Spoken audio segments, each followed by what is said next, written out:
grateful to the First Minister for his statement, but to be honest, and this is no criticism of him, it's a bit of a non-event, because what he's reported is modest progress within the United Kingdom on the future relationship that the Welsh Government will have, and this Assembly will have with the British Government and the United Kingdom Parliament. And as the First Minister rightly said, there's been virtually no movement within the EU at all.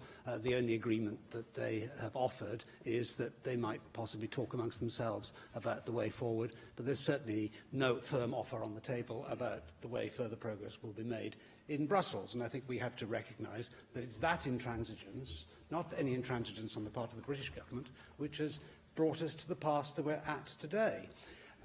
It's perfectly clear from the demand from the European Council that we can't even begin to talk about trade negotiations until we solve what the First Minister in his own statement says is a minor matter of the money. We're talking about £20 billion, which the Prime Minister has offered, of British taxpayers' money, which he shouldn't, in my view. The EU have not named a specific figure. It could be anything between 60 and 100 billion pounds of our money that they are demanding by way of ransom before they even begin the negotiations on trade. So let us be quite clear where the principal fault lies here. It is not on the part of the British Government, although I'm certainly no admirer of the way in which they have conducted themselves in the course of this non-negotiation. All that the First Minister and anybody else has to do in order to understand the process which is going on here is to read the book which was published not so long ago by Yanis Varoufakis, adults in the room, a left-wing socialist who perhaps might not regard the First Minister as a socialist himself, but nevertheless he has set out, and he is indeed a Remainer, but he has set out in the course of this book what the EU's negotiating tactics would be in the course of the Brexit negotiations. And the sequencing is absolutely key to it, because what the EU is playing here is a game of chicken. Who is going to blink first? And if the money is unimportant to us, it's even less important to the EU, because the GDP of the EU, of course, is many times that of the United Kingdom. So the EU has as much of an interest in a sensible trade agreement with Britain as Britain has with it in the future. But they are playing a different game from the one which the First Minister seems to think they are playing. Now, I'm pleased with the small progress which seems to have been made on sorting out the constitutional arrangements for the future within the United Kingdom. And I certainly agree with the broad general approach of the Welsh Government, and indeed even with much which the Leader of Plaid Cymru said earlier on. But the principal difficulty that we have here is that EU withdrawal was voted for by the electorate of the United Kingdom, and indeed by the electorate of Wales. And whilst I certainly am against any kind of legislative power grab from Westminster, even on a temporary basis, then nevertheless the more important objective is for the whole of Britain, including Wales, to leave the EU. And the terms upon which it does that are not entirely within our control, obviously, because in an agreement you have to have both sides to come to a common position. And we have no idea what the EU's bottom line is. But if we say that our bottom line is that we'll take whatever's going, then there won't be any negotiation at all, which seems to be the fundamental basis of the First Minister's approach to this. A no deal is unthinkable. We can't in any circumstances have no deal. Who on earth in business goes into a negotiation saying that I'll take whatever you offer me? That would be utter madness. And of course we want to have a deal. We'd like to have a comprehensive free trade agreement with the EU. But if they're not prepared to offer it, there's nothing that we can do about it. And I would not accept the ransom approach which the EU seems to be proffering at the moment. The tactic is that Monsieur Barnier says that he doesn't have a mandate to negotiate on anything until he is told he can do so by the European Council. And so when Theresa May goes to the European Council to say we want to talk about free trade, they say, oh no, you must go and talk to Michel Barnier, and we get no further. And that's why we are in the position that we're at today. I'm sorry that a good part of the statement is devoted to a continuation of the Project Fear approach, which we had in the referendum, with the litany of bodies who are saying that we must have a deal at any price. The most preposterous of them, of course, is the British Retail Consortium, saying that reverting to WTO tariffs might mean UK shoppers paying up to a third more for everyday food items. What is the point of the CAP if not to keep out cheap foreign food? The whole point about it is that world food prices are below the food prices of the EU. There wouldn't be any point in having tariffs if food prices were more expensive in the rest of the world. Indeed, the average food price at farm gate levels in the EU is 17% above that which applies on world markets. So, I mean, that is a significant dipping into the pockets of ordinary British people. Now, of course, I believe in supporting British farmers, but the truth of the matter is that for every pound that British taxpayers spend through the aegis of the EU on British farmers, we pay another pound to support farmers in other parts of the EU. So the idea that we couldn't continue some form of agricultural support having left the EU is utter nonsense. In fact, we'd have more money to spend on farmers if we decided that was a desirable thing to do. So, talking of the First Minister says in the course of this statement he doesn't believe in selling taxpayers short, but he's prepared to accept any deal which is going. So any sum which the EU wants to demand of us, he would be prepared to pay. It could be 60, 100 million, 200 billion, any figure. You name a price, we'll pay it. That's a brilliant negotiating tactic, isn't it? No sensible person, certainly no responsible person, could ever go into an international negotiation on that basis. Of course, we have problems to sort out, not least the Irish border, which the First Minister knows a great deal about, as indeed do I, having been the government whip for Northern Ireland at one time. But you can hardly talk about the future of our trade relationship with the Irish Republic if we can't talk about our future trade relationship with the EU. So the sequencing here is all wrong. So they want us to give way on everything before they'll talk about anything. Well, that isn't a negotiation at all, and it's very much against British interests if we were to support that. So I think that the First Minister would have got a good deal further in his what we might call domestic negotiations with the British government if he'd been rather more optimistic about the outcome of Brexit, or at least the opportunities for British success as a result of having the freedom to trade more freely in the world. I know he's very pessimistic about the possibilities of entering into free trade agreements with other countries, but there are many countries, particularly Commonwealth countries, who are very keen to begin the process of talks, and indeed they are in an informal way beginning. But as the clock ticks, let's be absolutely clear that the British people and the Welsh people on the 23rd of June last year voted to leave the European Union, no ifs or buts. And the idea that nobody was told that this would mean leaving the single market or the customs union, every single Romaniac was banging the drum and using those words every single minute of every day during the referendum campaign. And of course, nobody could guarantee what the outcome of future trade negotiations with the EU might be. They may not appreciate where their rational self-interest lies. After all, there's a great deal of irrationality contained within the EU. What is the Eurozone, if not a monstrous edifice of irrationality, which has beggared half a continent?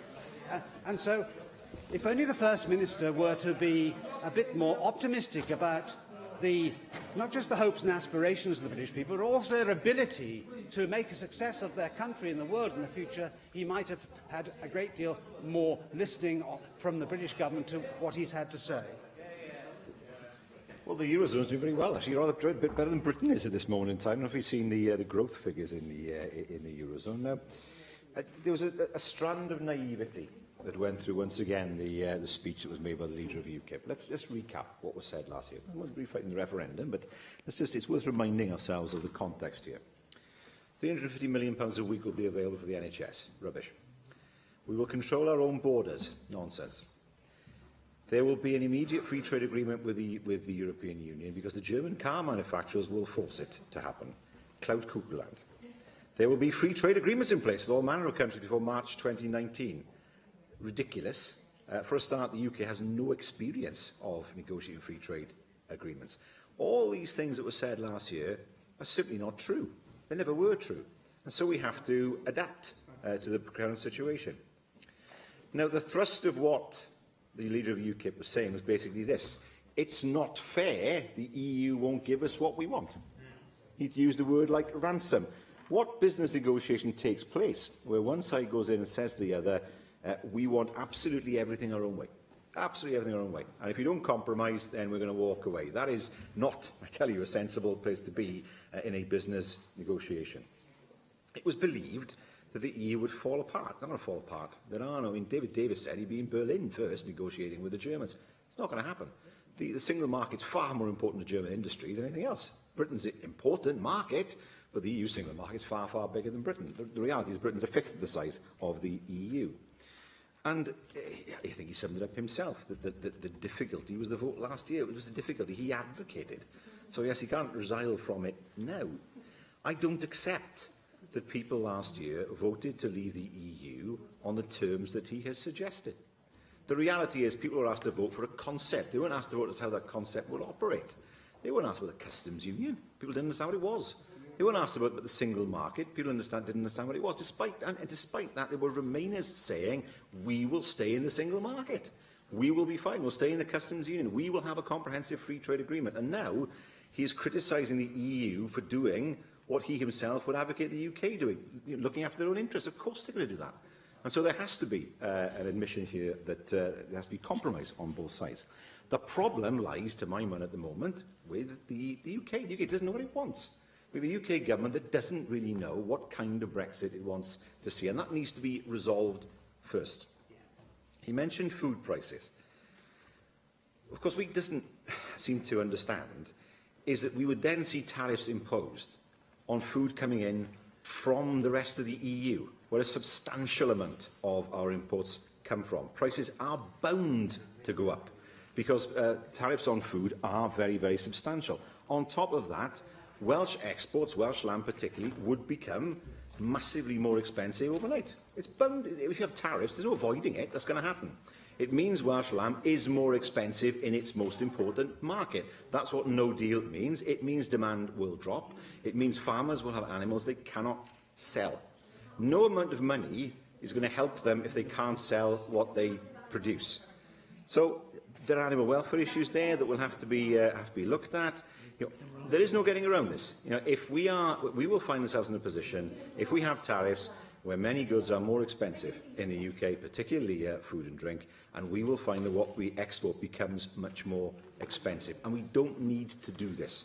Nobody advocates the imposition of tariffs, that's true, but we should be very, very careful not to be in a situation where tariffs are in fact imposed. Who's going to govern the tariffs between the Irish Republic and the UK? Who's going to do it? There are no checks. So how on earth, what do we do to mitigate against smuggling? Both ways. If there are no border controls, what do you do to mitigate against people trafficking?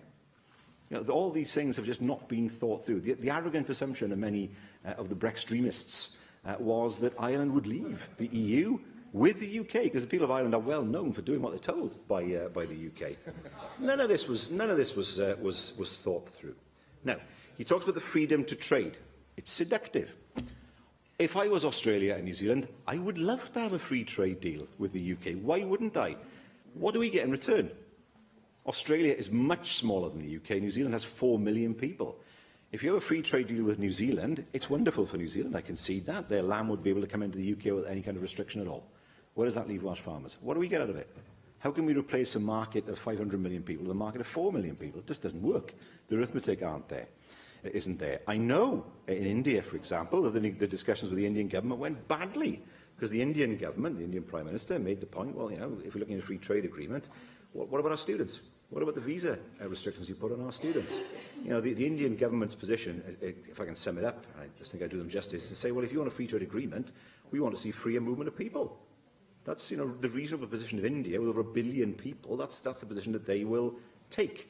And, of course, when he talks about You know, free trade with Commonwealth countries, and perhaps freedom of movement with Commonwealth countries. He doesn't mean every Commonwealth country, does he? He means those such as Australia and New Zealand. So, you know, these things have to be considered very, very carefully. What I do know is that all the things, all the optimism that the Brexit camp said was there last year is gone. All the things they said would happen, they haven't happened. They haven't happened.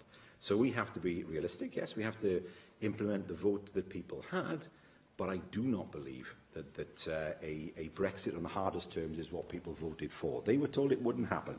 And if that is what people are being asked to face, if it is the case that we end up with no deal, there would have been an immediate general election.